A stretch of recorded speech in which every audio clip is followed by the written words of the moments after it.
ওকে, সবাইকে শুভ সকাল। আমাদের আজকে বেইলমেন্টের উপরে আমরা আজকে ক্লাসটা শুরু করব। এটা সবচেয়ে সংক্ষিপ্ত চ্যাপ্টার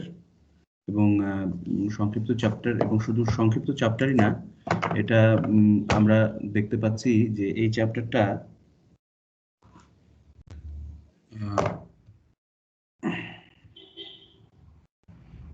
চ্যাপ্টারটাতে আমরা এর আগে যে এজেন্সি পড়েছি, পার্টনারশিপ পড়েছি, সেই জিনিসগুলো যদি আমরা একটু মনে রাখি তাহলে দেখা যাবে যে এই একই বিষয় বা একই স্ট্যান্ডার্ড আমাদেরকে এখানে প্রয়োগ করতে হচ্ছে। ঠিক আছে, সুতরাং নতুন করে কোনো কিছু পড়ার বিষয় নেই। কন্ট্রাক্ট একটা যদি আমরা ভালো করে জানি, পার্টনারশিপ এজেন্সিতে যে রাইটস অ্যান্ড ডিউটিস আছে পার্টনার্সদের বা এজেন্টদের, প্রায় সিমিলার বিষয়গুলোই আমাদের এখানে চলে আসে সবসময়। সুতরাং বেইলমেন্টটা আমরা খুব সংক্ষিপ্তভাবে দেখব, আর সাধারণত বেইলমেন্ট থেকে শর্ট কোয়েশ্চেনই আসে। খুব একটা যে এসে টাইপ কোয়েশ্চেন এসছে আগের বছরগুলোতে সেটা আমরা দেখছি না। তো তারপরেও আমাদের আলোচনাটা আমরা শুরু করি।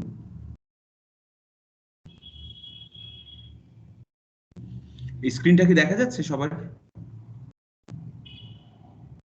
জি স্যার, দেখা যাচ্ছে স্যার। ওকে, তো আমরা অন্যান্যবার যেভাবে আলোচনা করি যে definition, duty of bailor, duties of bailee, finder, rights of bailee, এগুলোই মূলত আমাদের পয়েন্টস অফ ডিসকাশন, এবং বেইলমেন্টও কিন্তু কন্ট্রাক্ট অ্যাক্ট দ্বারাই নিয়ন্ত্রিত। সুতরাং প্রথমে যদি আমরা ডেফিনেশনে চলে আসি, সেকশন 148 বেসিক্যালি বেইলমেন্ট, বেইলর বা বেইলি এই ধরনের টার্মসগুলোকে ডিফাইন করে থাকে।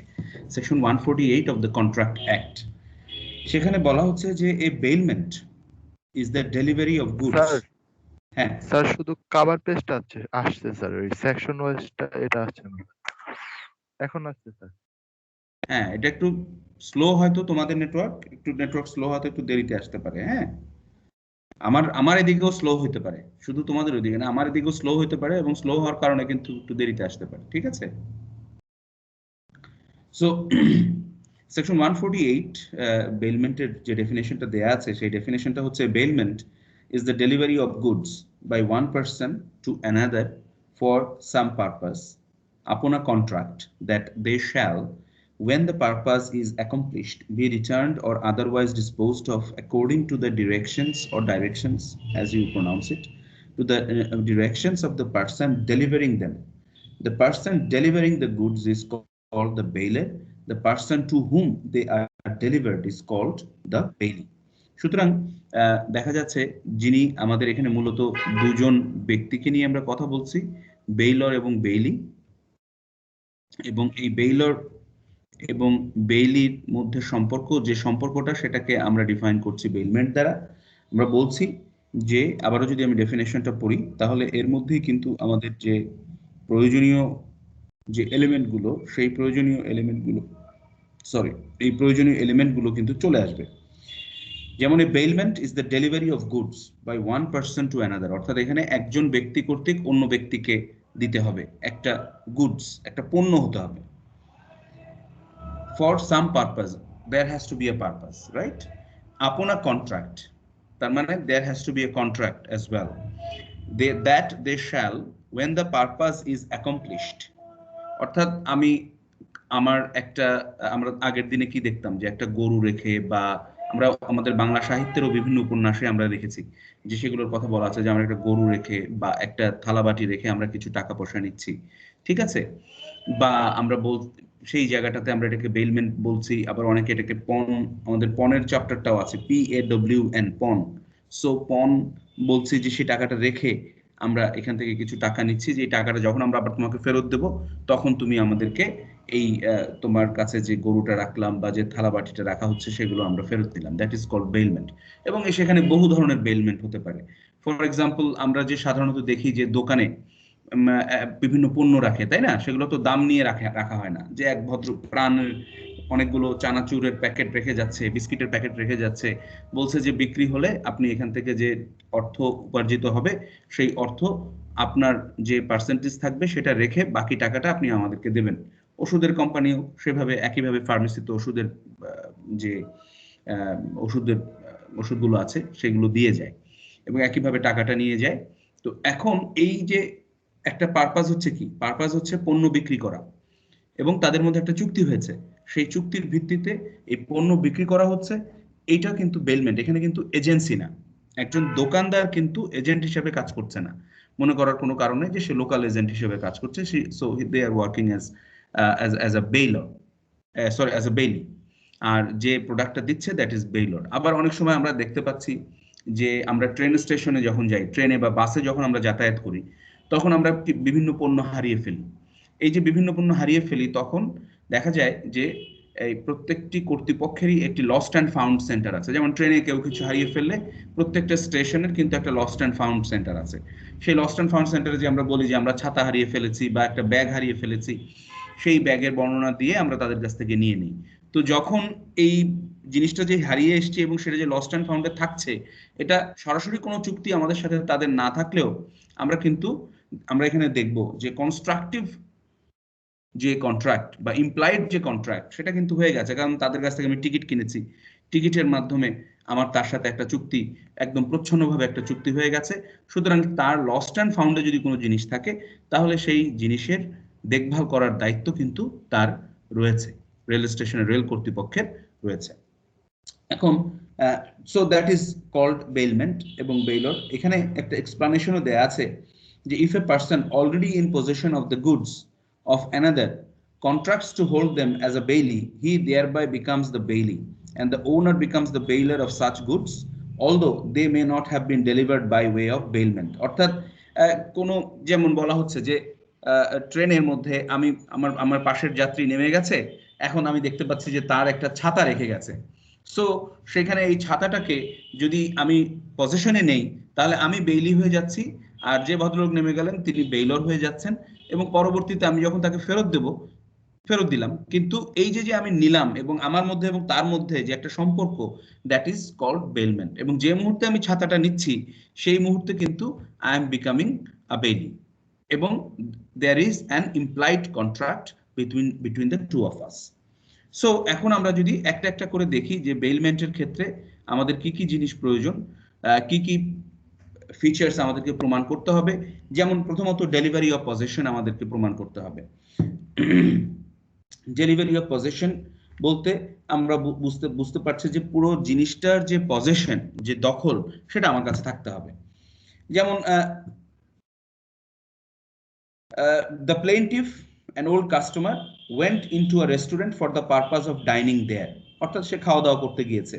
When he entered the room, a waiter took his coat without being asked and hung it on a hook behind him. অর্থাৎ আমরা যে ওয়েটার থেকে খাবার খেতে গেছে, বাদী যে ওয়েটার আছে, সেই ওয়েটার দরজার কাছে এসে তার কাছ থেকে কোট নিয়েছে, কোট নিয়ে দরজার পিছনে একটা জায়গায় সে ঝুলিয়ে দিয়েছে, বাদী খেতে বসেছে। খাওয়া শেষে বাদী যখন কোটটা নিতে গেছে, দেখে যে কোটটা আর সেখানে নাই, কোটটা মিসিং।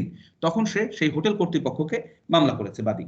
মামলা করার পরে বলা হচ্ছে যে যেহেতু ওয়েটার ভলান্টারিলি এই একটা তার কাছ থেকে নিয়েছে কোটটা এবং রেখেছে, সুতরাং এই হোটেল কর্তৃপক্ষের বা রেস্টুরেন্ট কর্তৃপক্ষের কিন্তু একটা দায় বর্তে যাচ্ছে।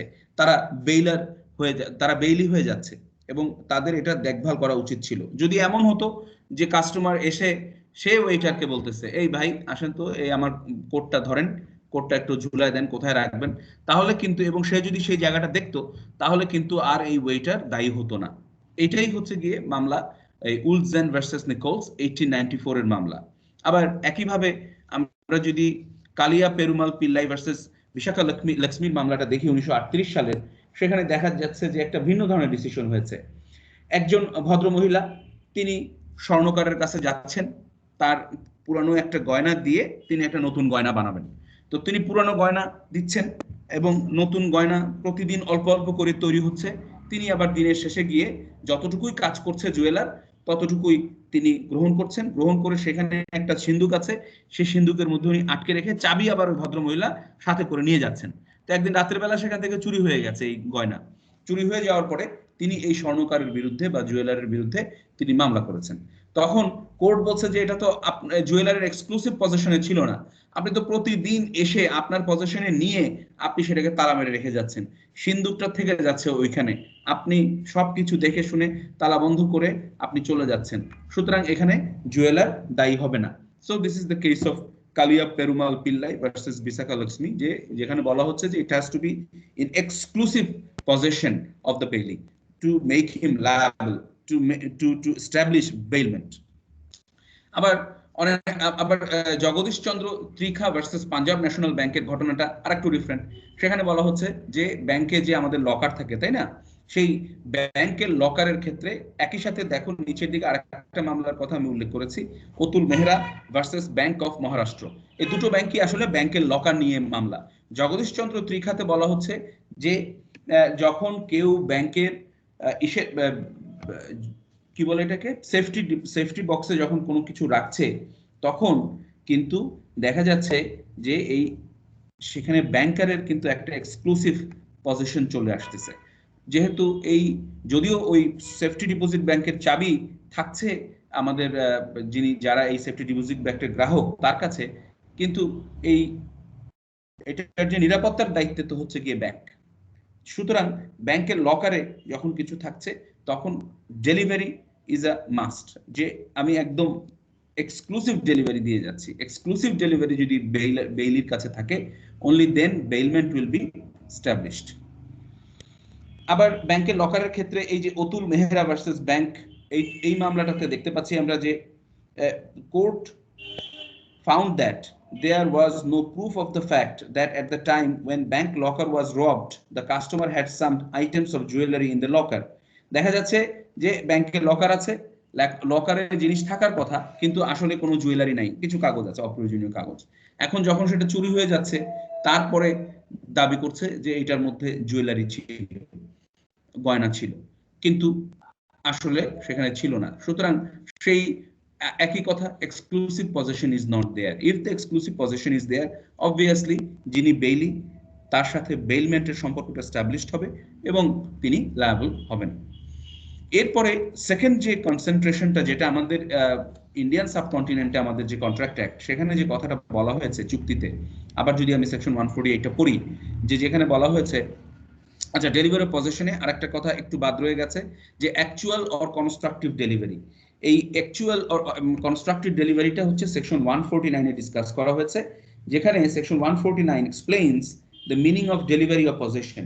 It says that the delivery to the bailey may be made by doing anything which has the effect of putting the goods in the possession of the intended bailey or of any person authorized to hold them on his behalf।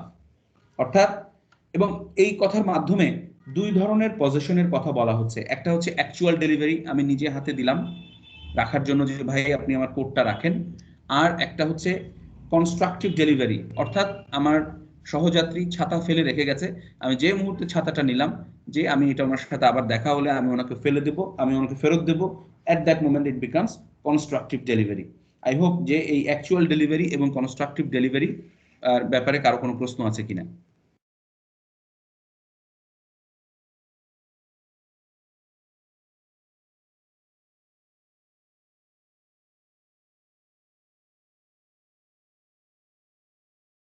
Okay, in that case I'm moving on to the next point, which is delivery upon contract, যেটা section 148 এ একদম mention করা হয়েছে specifically, that আপন a contract. কিন্তু এইখানে British ল এবং Indian subcontinental ল এর মধ্যে একটা পার্থক্য আছে। ব্রিটিশ ল বলছে যে contract may be express or implied, একদম লিখিত কন্ট্রাক্ট হতে হবে সেরকমটা না। কিন্তু আমাদের সেকশন 148 এর কনস্ট্রাকশনটা এক্সপ্লেইন করলে দেখা যাচ্ছে যে সেখানে মনে হচ্ছে যেন যে একটা লিখিত চুক্তি থাকতে হবে।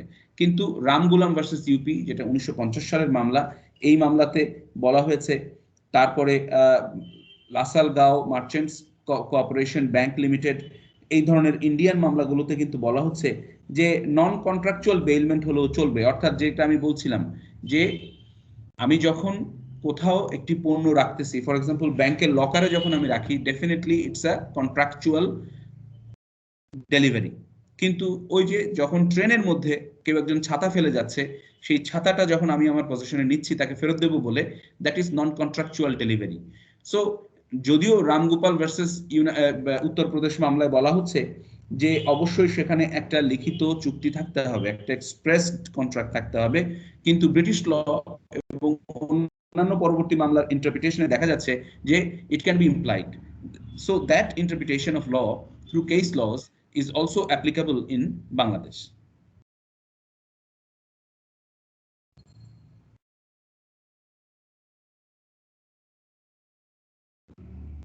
The third point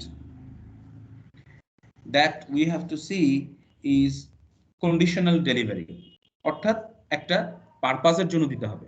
যেমন ভাই আমি আপনার কাছে এটা রাখলাম, আমি এখানে বসে রেস্টুরেন্টে খাবো, খাওয়ার পরে আপনি আমাকে এই কোটটা বা এই ছাতাটা আপনি আমাকে ফেরত দেবেন। আমরা সিনেমা হলে যাচ্ছি, সীমান্ত স্কয়ার বা বসুন্ধরাতে তোমরা যখনই যাও দেখবে যে তোমাদের ব্যাগ রেখে দিতে হচ্ছে একটা নির্দিষ্ট জায়গায়, রাখার পর একটা টোকেন দিচ্ছে। সো দিস ইজ, এই টোকেনটা কিন্তু ইজ অ্যান এগ্রিমেন্ট যে তুমি যখন আবার এই টোকেনটা ফেরত দেবে, ওরা ওদের bailment, they are the bailee, you are the bailor, এবং সেখান থেকে তুমি ব্যাগটা ফেরত নিয়ে নিচ্ছ। This is over. এবং এই কন্ডিশনটা হচ্ছে যে আমি যতক্ষণ সিনেমা দেখব ততক্ষণ পর্যন্ত এই ব্যাগটা এখানে থাকবে।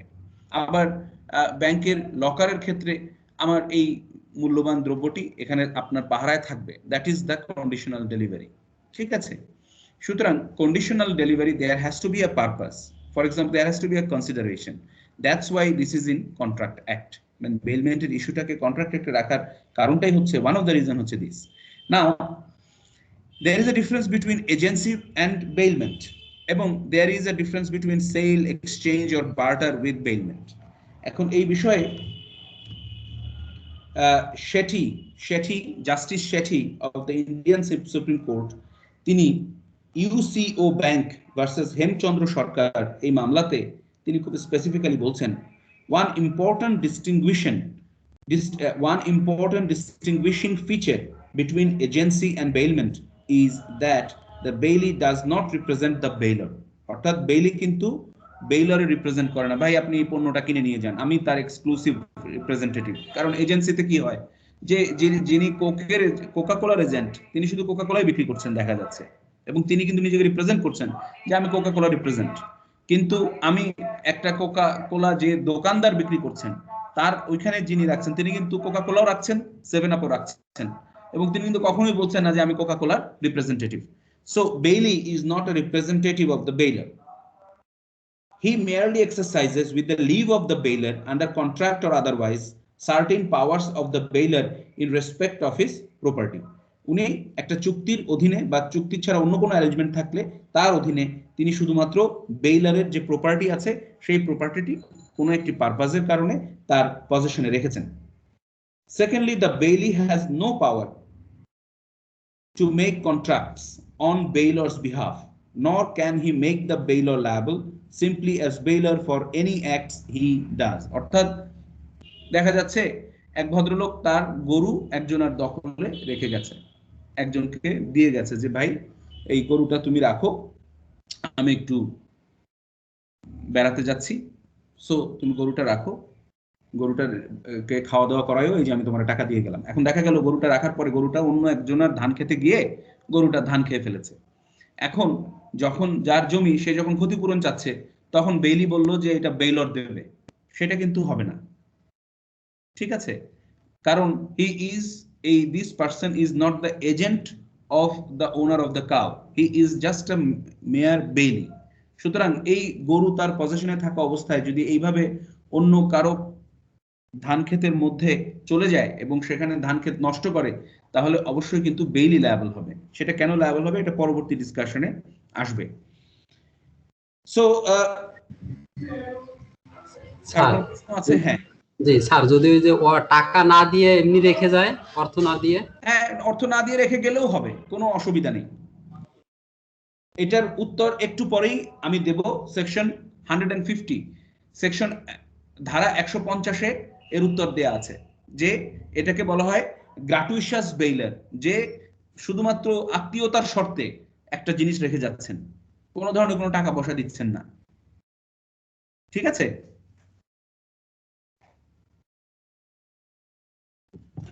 বোঝা গেছে? জি স্যার, জি স্যার। ওকে, তো সেল এক্সচেঞ্জ বা বার্টার বিনিময় এর সাথে বেইলমেন্টের পার্থক্যটা কি? A bailment is also distinguishable from sale, exchange, or barter. In these transactions, what is transferred is not mere possession, but also ownership, and therefore the person buying is under no obligation to return. অর্থাৎ যিনি কিনছেন তাকে তো কখনোই ফেরত দিতে হবে না, তিনি তো ক্রেতা, তিনি তো এটা টাইটেলও তার সাথে সাথে নিয়ে নিয়েছেন, তিনি শুধুমাত্র পজিশনে নাই। আবার যারা হায়ার, কিন্তু একটা জিনিস খেয়াল করতে হবে যে আমরা কি করি, হায়ার পারচেজ করি, অর্থাৎ আমরা একটা ফ্রিজ কিনলাম, বললাম আগামী 24 মাসে 500 টাকা করে করে দিয়ে এই পুরো ফ্রিজটার দাম আমি শোধ করে দেবো, that is called hire purchase.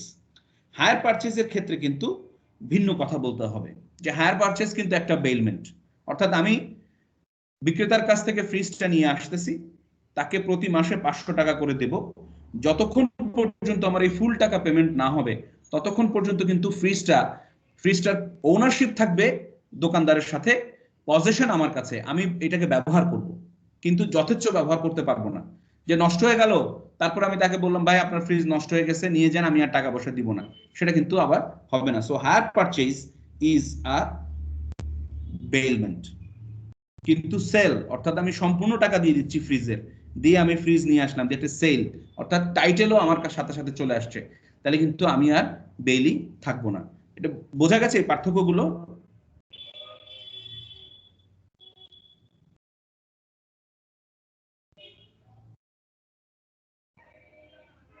ওকে, নাও আমরা ডিউটি অফ বেইলরে চলে যাই। আমরা যদি সেকশন 150 বা ধারা 150টা যদি আমরা পড়ি, তাহলে আমরা দেখব দুই ধরনের দায়িত্বের কথা বলা হয়েছে। একটা হচ্ছে ডিউটি অফ গ্র্যাটিশিয়াস বেইলার, আর একটা হচ্ছে duty of bailor for reward.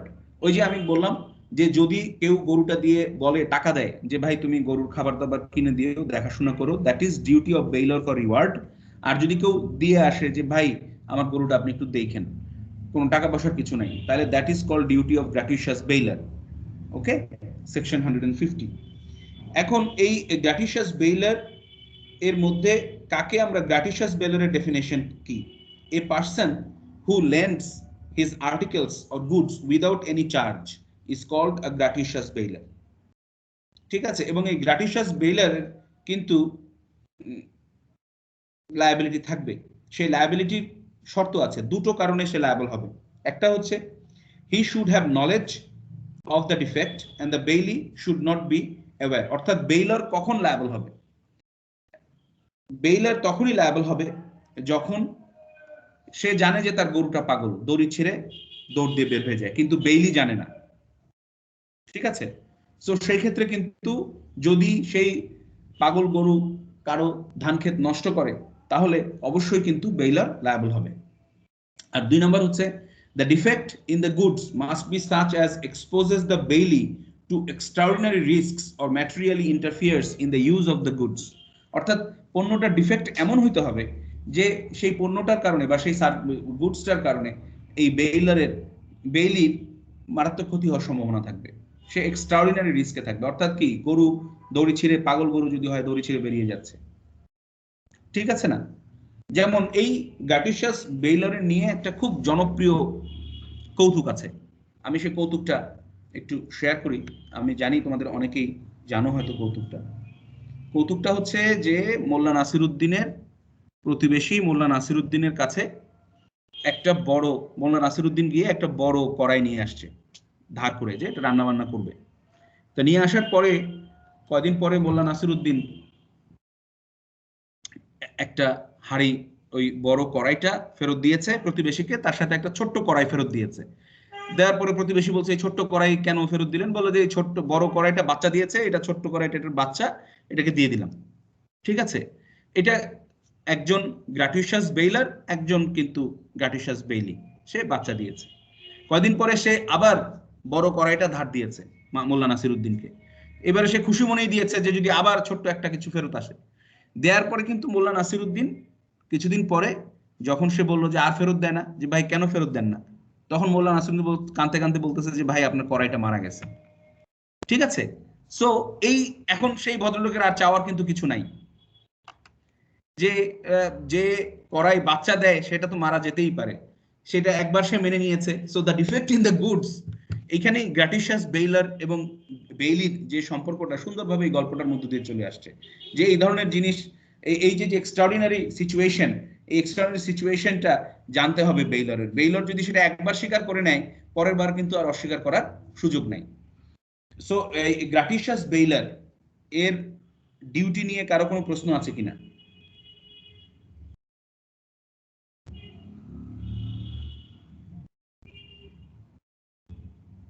ওকে, যদি না থাকে তাহলে আমরা ডিউটি অফ বেইলর ফর রিওয়ার্ড, আগেই বলেছি ডিউটি বেইলর ফর রিওয়ার্ড হচ্ছে তিনি যিনি তার পণ্যটা রক্ষণাবেক্ষণের জন্য যিনি অর্থ পরিশোধ করেন, তিনি হচ্ছেন বেইলর ফর রিওয়ার্ড। এবং the duty of a bailor for consideration is much greater, এবং তার দায়িত্ব আরো অনেক বেশি। He is making profit from his profession, and therefore it is his duty to see that the goods which he delivers are reasonably safe for the purpose of the bailment. অর্থাৎ আমরা কি করছি, চালের সিজনে আমরা গুদামে চাল রাখছি, রাইট? আমরা স্টোরেজে বলছি যে চাল রাখেন, আমি যখন পার্টিকুলার সিজন হবে তখন আমি আবার এই চালটা নিয়ে যাব। অথবা বিভিন্ন সময় শীতকালীন ফসল এই যে এখন হচ্ছে, এগুলো সব কোল্ড স্টোরেজে রাখা হবে, তাই না? তো এই কোল্ড স্টোরেজে রাখা হবে, সেই জন্য তো আমি টাকা পে করছি। সরি, এই আমি একটা কনসিডারেশন মানি দিচ্ছি। সেই ক্ষেত্রে আমার দায়িত্ব কিন্তু আরো বেশি। আমাকে প্রতিনিয়ত খোঁজ খবর নিতে হবে যে আমার পণ্যটা ঠিক আছে কিনা, আমার পণ্যটা নষ্ট হয়ে যাচ্ছে কিনা, এগুলো কিন্তু আমাকে খোঁজ খবর নিতে হবে। It is his duty to see that the goods which he delivers are reasonably safe for the purpose of the bailment. It is no answer for him to say that he was not aware of the defect. তিনি কিন্তু বলতে পারবেন না যে আমি জানতাম না যে এটাতে এই ত্রুটি ছিল, যে আলুতে পচন ধরে গেছে সামান্য, সেটা উনি বলতে পারবেন না। Section 150 clearly says that if the goods are bailed for hire, the bailer is responsible for such damage whether he was or was not aware of such faults in the goods bailed. অর্থাৎ সেখানে রাখার পরেও যদি আলুতে পচন ধরে যায় cold স্টোরেজে রাখার পরেও, তাহলে কিন্তু বেইলারের দায়িত্ব সেই ড্যামেজের লায়াবিলিটি বহন করা। He has to examine the goods and remove such defects as reasonable examination would have disclosed. তাকে প্রতিটা পণ্য বা প্রতিটা ব্যাচ তাকে এক্সামিন করতে হবে, করে দেখতে হবে যে কোনোটার মধ্যে পচন আছে কিনা বা এমন কোনো জীবাণু আছে কিনা যার কারণে টোটাল আলুগুলোই পচে যেতে পারে, সেগুলো তাকে খোঁজ খবর নিয়ে দেখতে হবে। So that is the duty of bailor for reward. Now আমরা চলে যাই পরের ডিউটিজ অফ বেইলি, যেটা সবচেয়ে বেশি। আমরা যদি এক নজরে দেখি, ডিউটি অফ রিজনেবল কেয়ার, আমরা কন্ট্রাক্ট অ্যাক্টের সব জায়গাতেই আমরা দেখেছি রিজনেবল কেয়ারের ডেফিনেশন কি, যে একজন প্রুডেন্ট ব্যক্তি তিনি যে যত্নটা নেবেন, that is called reasonable care. Duty not to make unauthorised use, অর্থাৎ যে ইউজ করার কোনো অনুমতি বেইলরের নাই, অর্থাৎ গরু দিয়ে গেছে আমাকে দেখাশোনা করার জন্য, আমি সেই গরু নিয়ে দৌড়াদৌড়ি শুরু করে দিলাম, গরু নিয়ে আমি দৌড় প্রতিযোগিতায় অংশগ্রহণ করলাম, তাহলে that will be unauthorized use. Duty not to mix, আমার গরুর সাথে এই গরু যেন না মেলে, that is called duty not to mix. Duty to return, অর্থাৎ পারপাস শেষ, আমি পণ্য ফেরত দিয়ে দেব। Duty not to set up jus tertii, অর্থাৎ আমি কখনোই বলবো না, জুস তার্তি শব্দটা ল্যাটিন, এই শব্দটার মানে হচ্ছে তৃতীয় ব্যক্তির প্রতি, অর্থাৎ আমি একজনের গরুটা নিয়ে আমি কখনোই বলবো না যে কয়ের কাছ থেকে গরু নিলাম, ক যখন গরুটা আমার কাছে নিতে আসলো তখন আমি বললাম ভাই এটা তো আপনার গরু না, এটা গয়ের গরু, এটা আমি বলবো না। আর ডিউটি টু রিটার্ন ইনক্রিজেস, অর্থাৎ এই যখন গরুটা আমার কাছে আছে এই অবস্থায় যদি গরুর কোনো বাচ্চা হয়, তাহলে এই ইনক্রিজ সহ কিন্তু তাকে ফেরত দিতে হবে, দ্যাট ইজ দ্য ডিউটি। আবার আমার কাছে যদি কোনো অর্থ গচ্ছিত রাখে, সেই অর্থ যদি আমি কোনো ব্যবসায় ব্যবহার করি, সেখান থেকে যদি কোনো লাভ আসে, তাহলে অবশ্যই সেই লাভটাও আমাকে ফেরত দিতে হবে। এখন আমরা যদি একটু ভিতরের দিকে দেখি, প্রথমেই হচ্ছে ডিউটি অফ রিজনেবল কেয়ার, যেটা সেকশন 151 এ আছে। সেখানে বলা হয়েছে, the section says that in all cases of bailment, the bailee is bound to take as much care of the goods bailed to him as a man of ordinary prudence would, যেটা আমি বললাম, under similar circumstances take of his own goods of the same bulk quality and value as the goods bailed. অর্থাৎ একজন বেইলিকে একজন reasonable মানুষের মতন যত্ন নিতে হবে। একজন রিজনেবল মানুষ কিভাবে যত্ন নেবে? তিনি নিজের জিনিসের যেভাবে যত্ন নেন ঠিক সেইভাবেই তিনি এই জিনিসের বা পণ্যের যত্ন নেবেন। The section lays down a uniform standard of care for all cases of bailment. For the purpose of duty of care, modern English law divides bailies into two kinds only, namely gratuitous bailee and bailee for reward. A gratuitous bailee is liable for loss or damage to goods only if he is guilty of gross negligence. There is certain degree of negligence to which everyone attaches great blame, and that may be called gross negligence. অর্থাৎ যিনি গ্র্যাটিউশাস Bailey তিনি কিন্তু যে কোনো ধরনের ক্ষতির কারণে যদি সে তার গ্রস নেগলিজেন্সের কারণে মারাত্মক নেগলিজেন্সের কারণে কোনো যদি ক্ষতি হয়ে থাকে তার জন্য তিনি লায়াবল হবেন। ঠিক আছে। আর যিনি বেইলি ফর রিওয়ার্ড তিনিও কিন্তু আরো বেশি দায়িত্ব তার উপরে, কারণ তাকে শুধু নিজের মতন যত্ন করলেই হবে না, একইভাবে তাকে দেখতে হবে যে কোনো ধরনের অন্য কোনো ধরনের কোনো ডিফেক্ট তার প্রেমাইজেসে আছে কিনা, তার কোল্ড স্টোরেজে একটা জিনিস রাখা হবে, সেই কোল্ড স্টোরেজের মধ্যে কোনো জীবাণু আছে কিনা, এটার জীবাণুমুক্ত থাকতে হবে, সেই জিনিসগুলো দেখতে হবে। যদি বেইলারের পণ্য বেইলির কাছে থাকা অবস্থায় চুরি হয় তাহলে কি হবে? Where the bailor's goods are stolen from the custody of the bailee, he will be liable if there has been negligence on his part. অর্থাৎ সে যদি নেগলিজেন্ট হয় তাহলে সে লায়াবল হবে। বেইলি যে নেগলিজেন্স ছিল সেটা কে প্রমাণ করবে? বার্ডেন অফ প্রুফ কার উপরে থাকবে? The burden of proof is on the bailee to show that he was exercising reasonable care, and if he can prove this, he will not be liable. আবার অনেক সময় দেখা যায় যে যার কাছে আমি পণ্য গচ্ছিত রেখেছি, বেইলমেন্টে রেখেছি, তার কোনো একজন সার্ভেন্টের কারণে আমার পণ্যের ক্ষতি হয়ে গেল, সেক্ষেত্রে কি হবে? Where the loss has been due to the act of the bailee's servant, he would be liable if the servant's act is within the scope of his employment. অর্থাৎ সার্ভেন্টের কাজের পরিধির মধ্যে যদি পণ্যের ক্ষতি হয়ে থাকে তাহলে অবশ্যই যিনি মালিক বা যিনি বেইলি তিনি লায়াবল হবেন। এখন দেখা যাচ্ছে পণ্য একই সাথে বেইলর এবং বেইলি দুজনের পণ্যই হারিয়ে গেছে একই সাথে, তখন where the bailie's own goods are lost along with those of the bailor, the bailee would naturally contend that he was taking as much care of the bailor's goods as he did of his own. অর্থাৎ তখন বেইলিকে প্রমাণ করতে হবে তিনি নিজের পণ্যের যেমন যত্ন নিয়েছেন একই সাথে বেইলারের পণ্যেরও ঠিক সেরকমই যত্ন নিয়েছেন। Only then he can escape liability. Involuntary or non contractual বেইলির ক্ষেত্রে তার লায়াবিলিটি কি হবে? যেটা আমি আগেও বলেছি যে ট্রেনে করে যাচ্ছি, আমার সহযাত্রী তার ছাতা ফেলে গেছে, আমি ছাতাটা নিয়েছি, যে তার সাথে আবার দেখা হলে আমি দিয়ে দেব, that is called involuntary or non contractual bailee. A person who has come into possession of a chattel through no act of his own and without his consent is called an involuntary bailee. An early illustration is to be found in the facts of Howard versus Harris. এটা একটা মামলা, Howard versus Harris. The author of a play, without being asked, sent his manuscript to a theater operator who lost it. The court held that no duty of any kind was cast on the defendant by receipt of something he had not asked for.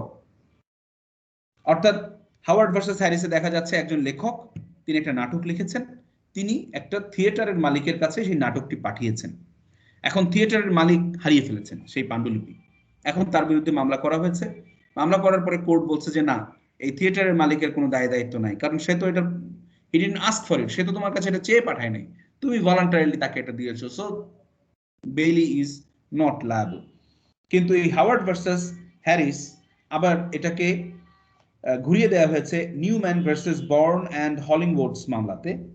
সেখানে দেখা যাচ্ছে the plaintiff went to the defendant's shop to buy a coat. সে বিবাদীর দোকানে একটি coat কেনার জন্য গিয়েছে। She was wearing a coat fastened with a diamond brooch, and she took the coat off and put it on a glass case with the brooch by the side of it. When leaving, she forgot the brooch and it was handed over by an assistant to the shop worker who put it in his desk from where it was lost. The defendant was held liable. সেখানে দেখা যাচ্ছে যে বিবাদী দোকানে সে একটা coat কিনতে গিয়েছে, এখন বাদী নিজে একটা কোট পরছিল, সেই কোটে একটা হীরার একটা ব্রুচ, একটা পিন ছিল, সেই পিনটাকে তিনি টেবিল উপর রেখেছেন, তার কোটটা খুলেছেন, অন্য কোট তিনি ট্রাই করেছেন, ট্রাই কোট পছন্দ হয় নাই, কোট ফেরত দিয়েছেন, তার কোটটা পরেছেন, কিন্তু ডায়মন্ডের যে পিনটা ছিল সেটা তিনি নিতে ভুলে গেছেন। দোকানের অ্যাসিস্ট্যান্ট করেছে যে সেটা নিয়ে সে আরেকজনের হাতে দিয়েছে, সব যারা দোকান দেখায় তারা দিয়েছে তাদেরকে, তারা আবার তাদের ড্রয়ারে রেখে দিয়েছে, সেই ড্রয়ার থেকে এই হীরের পিনটি হারিয়ে গেছে। পরবর্তীতে যখন মামলা হয়েছে তখন কিন্তু কোর্ট এই দোকানদারকে, বিবাদীকে লায়াবল করেছে, বলেছে যে এটা নন কন্ট্রাকচুয়াল হোক আর ইনভলান্টারি হোক, আপনি তো এটার পজিশন নিয়েছেন, নিয়ে আপনি সেই পজিশনটাকে আপনার এখানে রেখেছেন, সুতরাং এটা আপনার তো দায়িত্ব আপনার এই এত দামি জিনিসটা টেক কেয়ার করা। সুতরাং এই ইনভলান্টারির ক্ষেত্রেও কিন্তু দেখা যাচ্ছে এই হ্যারিসের মামলাটা হচ্ছে 1884 সালের, আর তারপরে নিউম্যানের মামলাটা হচ্ছে 1951 সালের। অর্থাৎ কিভাবে আইন পরবর্তীতে 1884 সালের যেখানে বলা হয়েছিল যে তাদের কোনো দায়িত্ব নাই যারা ইনভলান্টারি ও নন কন্ট্রাকচুয়াল বেইলি, পরবর্তীতে এসে কিন্তু 1951 সালে বলা হচ্ছে যে না, দায়িত্ব আছে, আপনাকেও সেটা নিজের পণ্যের মতন করে আপনাকে যত্ন করে রাখতে হবে। ঠিক আছে, সো এই ডিউটি অফ রিজনেবল কেয়ার নিয়ে কারো কোনো প্রশ্ন আছে কিনা?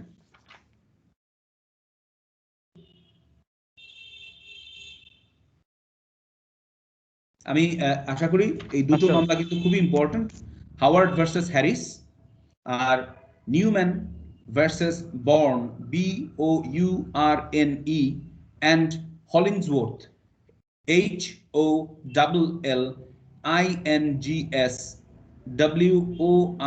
HOLLINGSWORTH, okay, Hollingsworth. Now duty not to make unauthorised use, এটা আমি একেবারে প্রথমেই বলেছি যে আমার কাছে কেউ একজন একটা কুকুর দিয়ে গেল দেখাশোনা করার জন্য, বললো যে কুকুরটাকে মাঝে মধ্যে বিকালবেলা আপনি হাঁটায় নিয়ে আসবেন, কিন্তু আমি সেই কুকুরটা নিয়ে একটা দৌড় প্রতিযোগিতায় অংশগ্রহণ করলাম এবং কুকুরটা পায়ে ব্যথা পেল, ডেফিনেটলি এটা একটা আনঅথরাইজড ইউজ, যার জন্য কুকুরটা আমার কাছে রেখে যায় নাই। সো এই আনঅথরাইজড ইউজ করা যাবে না। Duty not to mix, the bailee should maintain the separate identity of the bailor's goods. He should not mix his own goods with those of the bailor and without his consent. অর্থাৎ সে তার নিজের পণ্যের সাথে অন্যের পণ্যকে মিলাবে না। ঠিক আছে, এটা কিন্তু খুব ইন্টারেস্টিং একটা বিষয়, কারণ হচ্ছে এরকম একটা মামলায় আমি পক্ষ ছিলাম, আমি আইনজীবী হিসেবে কাজ করেছি। তোমরা অনেকেই হয়তো পড়েছো যে পাখি, কি পাখি, খুব মূল্যবান যে পাখি, কি নাম, পাখি নিয়ে মামলা হলো, ম্যাকাও পাখি, তাই তো সোহাগ? পাখিটার নাম কি? ম্যাকাও পাখি। এই যে বাংলা মোটরে একটা চিড়িয়াখানা আছে, ফিকামলি চিড়িয়াখানা, তোমরা কখনো গেছো সেখানে? না স্যার, যাওয়া হয়নি স্যার। বাট ফিকামলির নাম তো দেখেছো? ওকে, এই আমার ক্লায়েন্ট, আমি যার পক্ষে কাজ করেছি, তার একটা মহিলা ম্যাকাও পাখি আছে, সে কিছুদিনের জন্য বিদেশে যাবে, সেই জন্য সে এই ম্যাকাও পাখিটা, এই ফিকামলির যে চিড়িয়াখানা সেখানকার মালিকের একটা পুরুষ ম্যাকাও পাখি আছে, ঠিক আছে, তার কাছে সেই ম্যাকাও পাখিটাকে রেখে তিনি 6 মাস থেকে 1 বছরের জন্য তিনি দেশের বাইরে গেছেন, টাকা পয়সা দিয়ে গেছেন যে আমার এই পাখি খুব আদরের পাখি, আমার এই পাখি অবশ্যই আপনার পুরুষ পাখির সাথে যেন কোনোভাবেই না মেশে, তাদেরকে আপনি পাশাপাশি খাঁচায় রাখতে পারেন, কিন্তু তাদেরকে আপনি কখনোই এক খাঁচায় রাখবেন না। কিন্তু ফিকামলির মালিক যেটা করলেন, তিনি হচ্ছে দুটোকে এক খাঁচার মধ্যে রাখলেন, এবং যেটা স্বাভাবিকভাবেই যেটা হয় যে যখন তাদের ব্রিডিং সিজন আসলো, they met and they breed করলো, পাখির বাচ্চা হলো, এবং সেই পাখির বাচ্চাটাকে উনি ফোটালেন সেখানে। আরো বাংলাদেশের পরিবেশে ম্যাকাও পাখি সাধারণত বাচ্চা দেয় না, কিন্তু ওনার ওখানে বাচ্চা দিল পরিবেশ পেয়ে, এবং সেখানে প্রায় 3টার মতন বাচ্চা হয়েছে। এখন যখন উনি, আমার ক্লায়েন্ট যখন 1 বছর পরে ফিরলেন, তখন উনি দাবি করলেন যে ভাই আমার ম্যাকাও পাখি আমাকে ফেরত দেন। ঠিক আছে, তখন উনি ম্যাকাও পাখি ফেরত দেবেন না, বলছেন যে এটা that's a very young family, এই ফ্যামিলি এখন ভাঙা যাবে না, বরং আপনার পাখি আমার বিক্রি করে দেন। আমার ক্লায়েন্ট সে বিক্রি করবে না, সে বলে যে আমার এটা আমার মেয়ের মতো, আমি কোনোভাবেই তাকে আমি বিক্রি করতে পারবো না, আমি যেহেতু প্লেনে করে তাকে নিয়ে যেতে পারি নাই, সেই জন্য আপনার কাছে রেখে গেছি, only that is the reason, আর কোনো রিজন নাই। সুতরাং আপনি ভাই আপনার বাচ্চা যদি রাখতে চান আপনি রাখেন, আর নইলে আমি বাচ্চাও দাবি করতে পারি, কারণ আমি মা, আমার বাচ্চা আমার সাথে থাকবে। That was the case.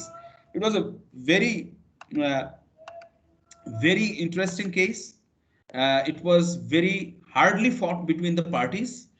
Finally আমার ক্লায়েন্ট একটা মামলা করে যে এই পাখি উদ্ধারের জন্য, এবং সেই পাখি ওনার বাচ্চাগুলোকে উনি আর পান নাই।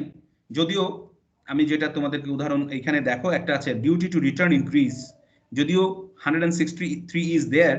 আমি এই ডিউটিগুলোর উপরেই আসলে আমার মামলাটা আর্গুমেন্ট করেছিলাম আমাদের সেশন জাজের সামনে, মেট্রোপলিটন সেশন জাজের সামনে। এই সেকশনগুলো নিয়েই আমি আর্গুমেন্ট করেছিলাম যে there is duty not to mix, and duty to return is there also, and duty to return increases. এই 3টা ধারার যে ফিকামলের মালিক, তিনি এই 3টা ধারা ব্যাহত করেছিলেন, এটা আমি বলেছিলাম, but court didn't accept it. হ্যাঁ, কোর্ট শুধু বলেছে যে there is a duty to return, court শুধুমাত্র আমার যে মহিলা পাখি সেটাকে ফেরত দিতে বলেছেন। ঠিক আছে, any question regarding this? Sir কারণ এই উদাহরণ কোর্ট স্যার আপনার এগুলো স্যার রিটার্ন ইনক্রিজ রিটার্নিং যেটা স্যার এটা স্যার করে দিছে, এর জন্য স্যার কি যুক্তি দিয়েছে স্যার? না, এটা কোর্ট রিফিউজ করেছে। কোর্ট বলছে যে এখানে তো পুরুষ পাখিটা হ্যাজ অলসো কন্ট্রিবিউটেড, তাই না?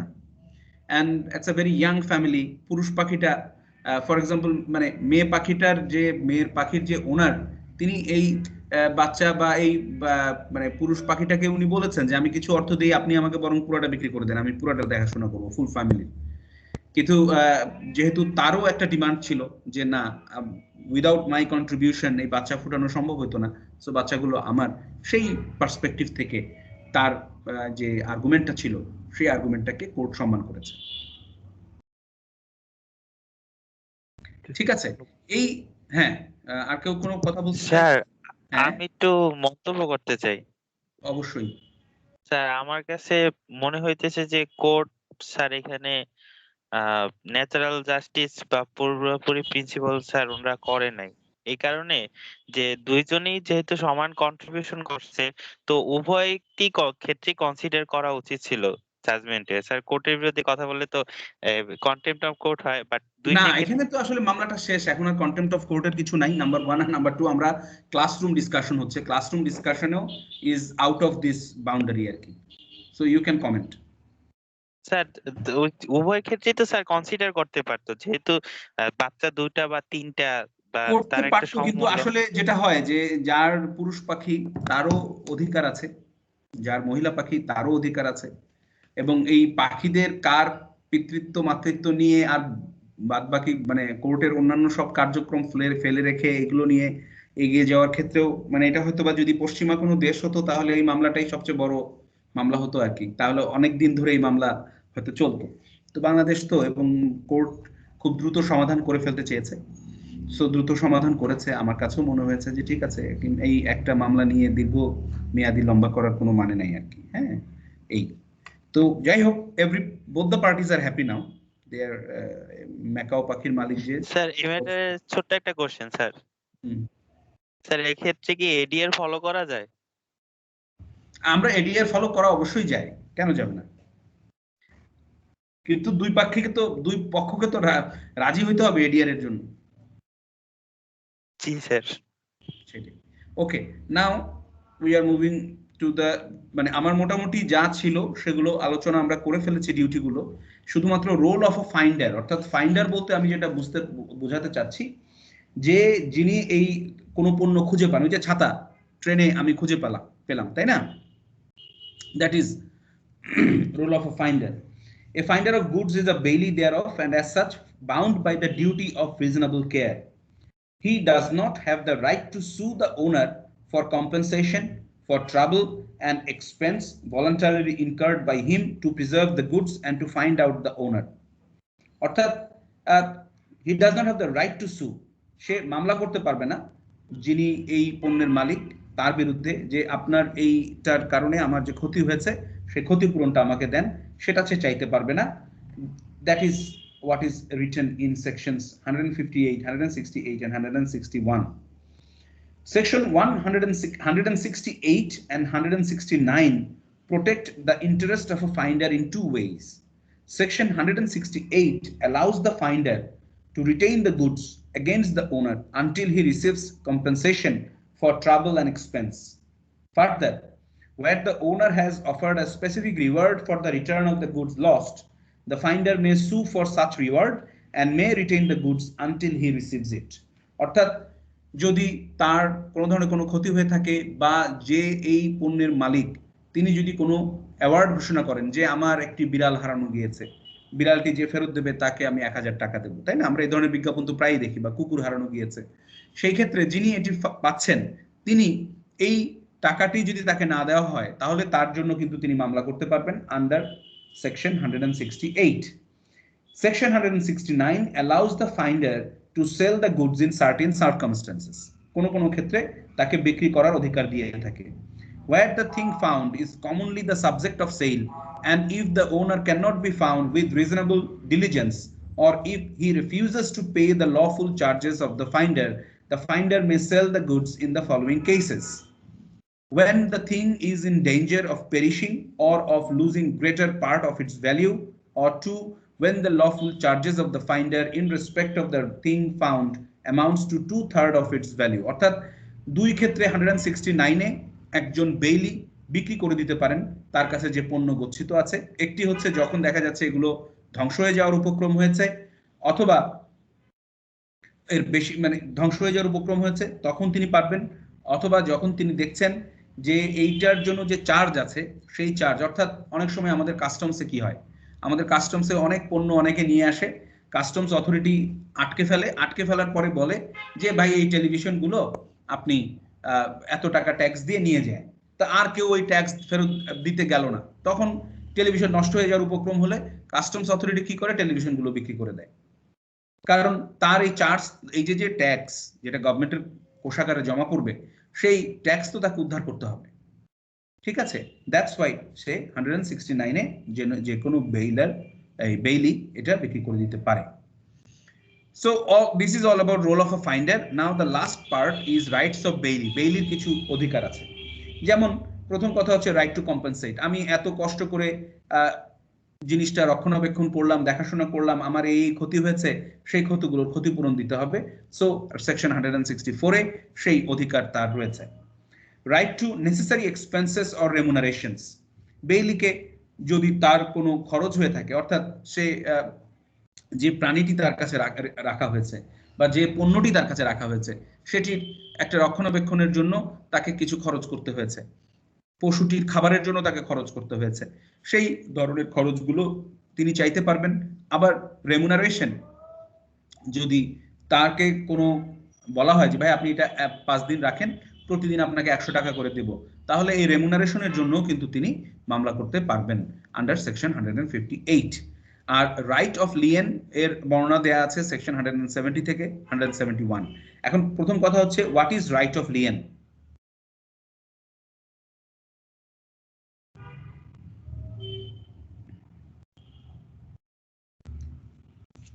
রাইট অফ লিয়েন হচ্ছে যদি বেইলি যে লফুল চার্জ সেটা যদি পে না করা হয়, অর্থাৎ ধরা যাক আমি একজন আইনজীবী, আমাকে একজন ক্লায়েন্ট কাগজপত্র দিয়ে বলেছেন আপনি আমার পক্ষে অ্যাপিয়ার করবেন কোর্টে, আপনাকে আমি 1000 টাকা দেব। আমি কোর্টে অ্যাপিয়ার করলাম, কিন্তু তিনি আমাকে 1000 টাকা দিলেন না দিয়ে উনি কি বললেন, আপনি আমার কাগজপত্র ফেরত দিয়ে দেন, আপনাকে আর আমি আইনজীবী নিয়োগ করব না, আমি অন্য কাউকে নিয়োগ করব। কিন্তু আমি কিন্তু কোর্টে অ্যাপিয়ার করে ফেলেছি, তখন কিন্তু এই যে তার কাগজপত্র এটা কিন্তু আমি ফেরত না দিয়ে আমি আটকে রাখতে পারি। কেন আটকে রাখতে পারি? বিকজ রাইট অফ লিয়েন, আপনার আমাকে 1000 টাকা দেওয়ার কথা, এই টাকা আপনি দেন, দিয়ে আপনি ফাইল নিয়ে যান। That is right, that is called lien, and that is right of lien. So সেই লিয়েন আবার দুই ধরনের, একটা হচ্ছে পার্টিকুলার লিয়েন আর একটা হচ্ছে জেনারেল লিয়েন। পার্টিকুলার লিয়েন হচ্ছে যেখানে একদম উল্লেখ করা থাকে যে আপনি এইটি আপনার কাছে গচ্ছিত রাখবেন এবং এর পরিপ্রেক্ষিতে আপনাকে আমরা এত টাকা দিব, that is called particular lien. ঠিক আছে, কিন্তু what is general lien? General lien যেটা আমি বললাম, ব্যাংকারের ক্ষেত্রে জেনারেল লিয়েন আছে, যে ব্যাংকার আমার তার লকারে আমার জিনিসপত্রগুলো রাখবে, তার জন্য আমার তাকে অর্থ দিতে হবে। সেই অর্থটা আমি যদি না দেই তাহলে তিনি আমাকে আমার বিরুদ্ধে লিগ্যাল অ্যাকশন নিতে পারবেন। ফ্যাক্টর বলতে বোঝায় যে ব্যক্তি, ওই যে বললাম যে একজন দোকানদার তার দোকানে প্রাণের জিনিস রাখছেন, কোকা কোলার জিনিস রাখছেন, পেপসির জিনিস রাখছেন, তাকে বলা হবে ফ্যাক্টরস। তিনি ব্যবসা করার জন্য এই জিনিসগুলো রাখছেন এবং বিক্রি করছেন। তার যে লাভের অংশটা, সেই লাভের অংশটা যদি তাকে বুঝিয়ে দেয়া না হয়, তাহলে তিনি কিন্তু যে বেইলার, যিনি তার দোকানে জিনিসপত্রগুলো বিক্রির জন্য দিয়েছেন, তার জিনিসগুলো আটকে রাখতে পারেন। একইভাবে ওয়্যার ফিঙ্গার্স, অর্থাৎ আমাদের যিনি মাল খালাস করেন তাদেরকে বলা হয় ওয়্যার ফিঙ্গার্স, জাহাজের থেকে মাল খালাস করেন। তো এই ওয়্যার ফিঙ্গার্সরাও কিন্তু মাল খালাস করে কেন? যে আমাকে একটা সামান্য লাভ দেবেন বা আমাকে একটা সামান্য ফি দেবেন। তো সেই ফিটা যদি তাকে না দেওয়া হয় তাহলে তিনি পণ্যটা আটকে রাখতে পারবেন। That is his right of Leyen. একইভাবে লয়াররা পারবেন এবং পলিসি ব্রোকার যারা, তারাও পারবেন। সুতরাং রাইট অফ লিয়েন কিন্তু দুই প্রকারের, একটা হচ্ছে particular Leyen which is under section 170,